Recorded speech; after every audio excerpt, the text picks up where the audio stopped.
I've done all of these diets. I've had success with all of these diets and definitely had my own experiences. Hey guys, welcome to the RMH Project. If you haven't been to the channel before, welcome. My name is Ryan. I'm an ex-NRL player, online coach, and natural bodybuilder. And this channel is all about how to get jacked. And in today's episode, we're going to be discussing tracking calories. Is it overrated? Now, before we get into the main juice of the episode, I do need to talk to you about two rules when it comes to fat loss, okay? Now, the first one is calorie deficit. You do need to be in a calorie deficit for you to be able to lose weight, okay? Now, that is a non-negotiable. It is the mechanism in how we lose weight. Where people get this wrong a little bit is they think that calorie deficit diet, okay? So I've heard of so many times, obviously being as an online coach, people talking about, I did a calorie deficit diet, but I wasn't able to lose fat or wasn't able to lose weight.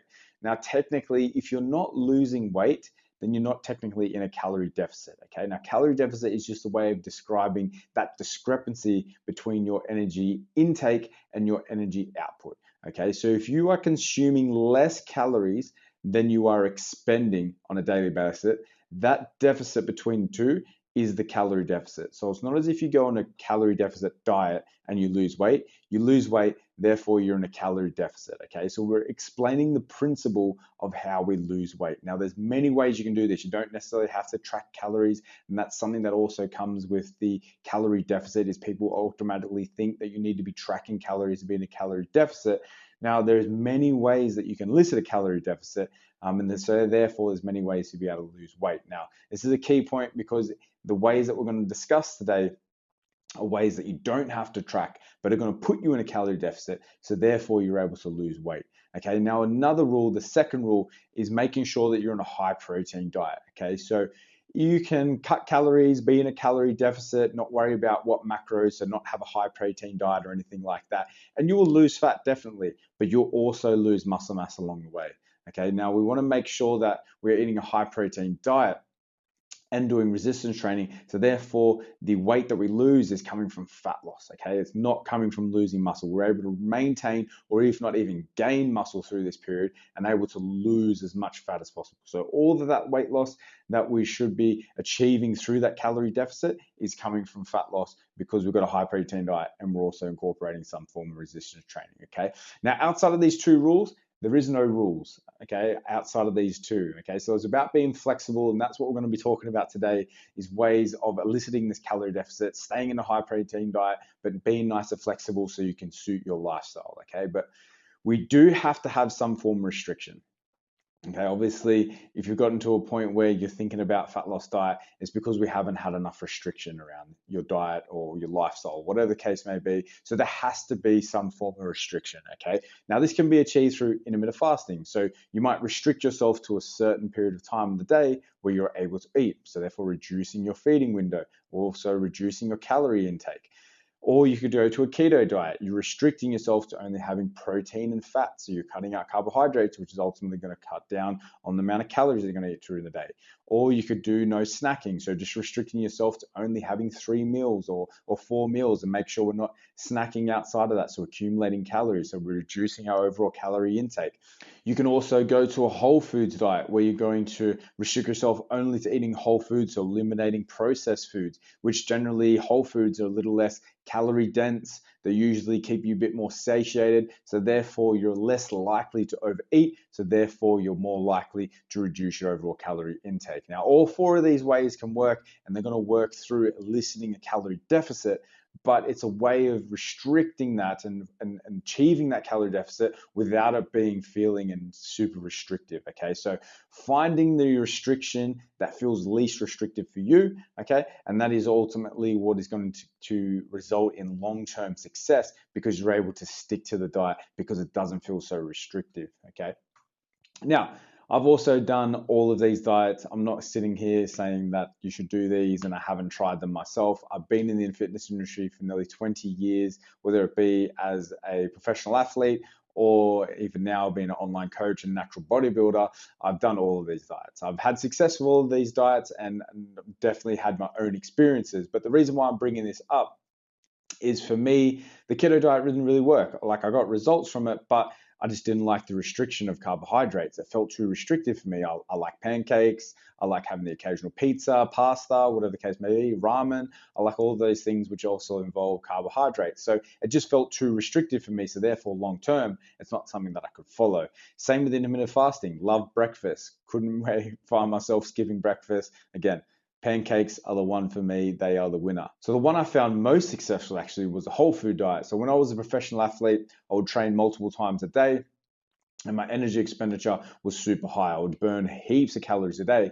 So I found that I could do a whole foods diet. And as long as I didn't eat too much junk food or any junk food at all, that I could eat as much as I want because whole foods are generally less calorie dense. So for me to catch up to the amount of calories that I was burning during the day, I would have to eat so much whole foods that I would find myself just easily being satiated from just eating purely just whole foods. So I was finding myself being able to maintain, if not even be in a calorie deficit and be able to lose weight through just eating whole foods. So that's something that works really well for me. However, when I transitioned into online coaching and now I find myself doing filming and responding to clients and writing programs and stuff like that, I find myself sitting at this desk a lot, which obviously reduces my energy expenditure. So therefore, when I continue to eat my whole foods diet, I was actually gaining weight because my energy expenditure dropped so much. So now I've switched up my approach and now I follow tracking calories and understanding what my maintenance is. So if I want to manipulate that, I can put myself in a calorie deficit, so I'll be able to lose fat. Or if I want to increase muscle mass, I might put myself in a calorie surplus. But in saying that as well, it's also something that I love.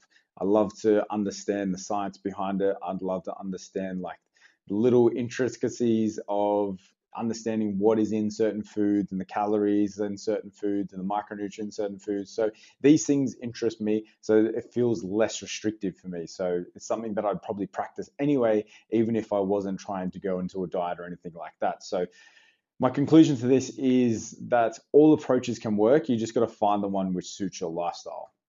But where I think a lot of people get it wrong is they think of their restriction or think of their diet as like a religion. They have to follow it no matter what's going on. Whereas you want to be super flexible with it. You want to think of your diet, you want to think of your form of restriction as like a tool in the toolbox. Okay. So just like a builder wouldn't use the same tool for all of his jobs, you shouldn't use the same diet for all of your lifestyle situations. So say if you were to go overseas and you're at the moment you're doing a keto diet at home and it works really well for you, you're in a really good routine, but say you want to go over to Europe and you want to go to Italy, okay? Pizza, pasta, pastries, gelato, all the carbs in the world, obviously in Italy. Now, you're not going to follow the keto diet, or if you do, you're going to find it super restrictive because you're going to have to say no to all these new experiences and you're going to have to try and find, I don't know, some bacon and eggs from some place that you're able to eat. So in that situation, what you want to do is be nice and flexible with it. So maybe keto is not going to work, but maybe intermittent fasting might work. So what you want to do is maybe not eat breakfast. Limit your food to maybe between 1 p.m. and 8 p.m. So you might be able to have lunch, you might be able to have dinner, you might be able to chuck some gelato in there, some pastries. So limiting yourself to that eating window is going to restrict your overall calories and it's going to feel less restrictive. Now, I find this from personal experience, it works really well. For me, as I said, I track calories from a day-to-day basis when I'm at home because my lifestyle is quite predictable.